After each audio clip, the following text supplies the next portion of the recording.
សូមស្វាគមន៍និងសូមជម្រាបសួរមកកាន់ Channel BK Media ថ្ងៃនេះផងដែរខ្ញុំនឹងបង្ហាញបងប្អូនអំពី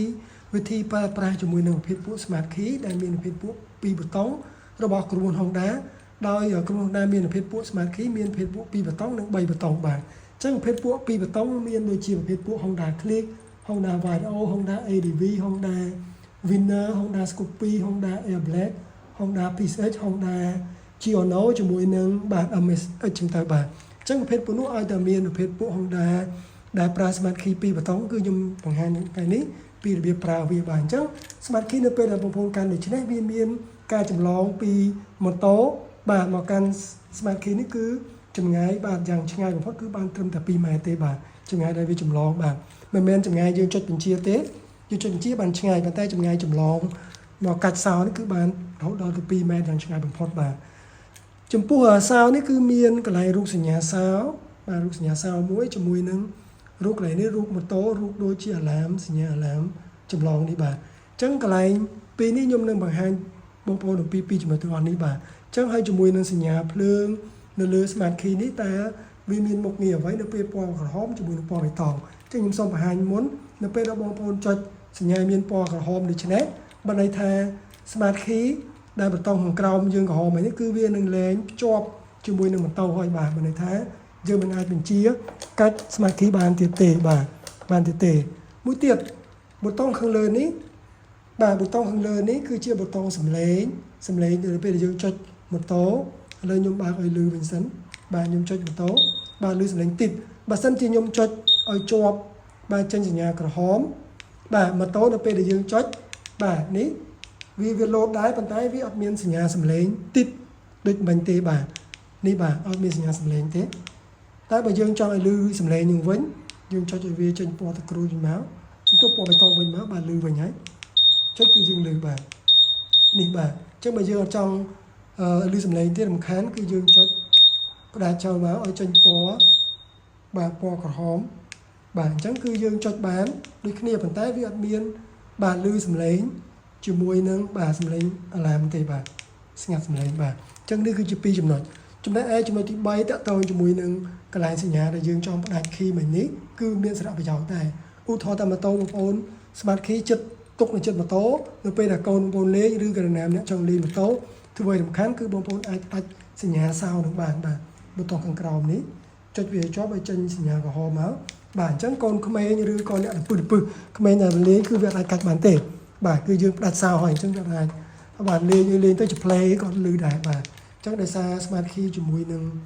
បាទម៉ូតូហ្នឹងការចម្លងរបស់វាហ្នឹងគឺផ្ដាច់បាត់ហើយបាទអញ្ចឹងបើយើងចង់ប្រើវិញគឺយើងចុចឲ្យចេញសញ្ញា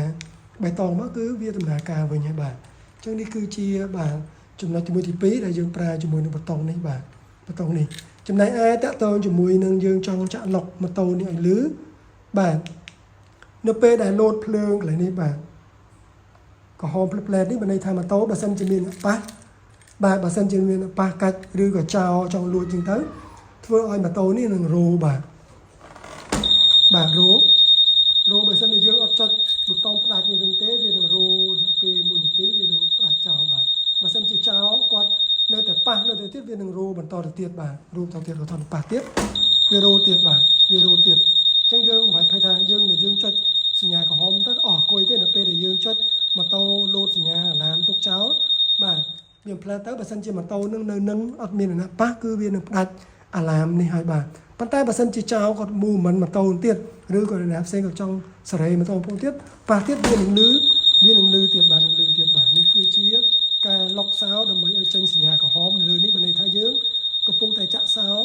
បាទការពារជាមួយនឹងអ្នកណាម្នាក់ឲ្យគាត់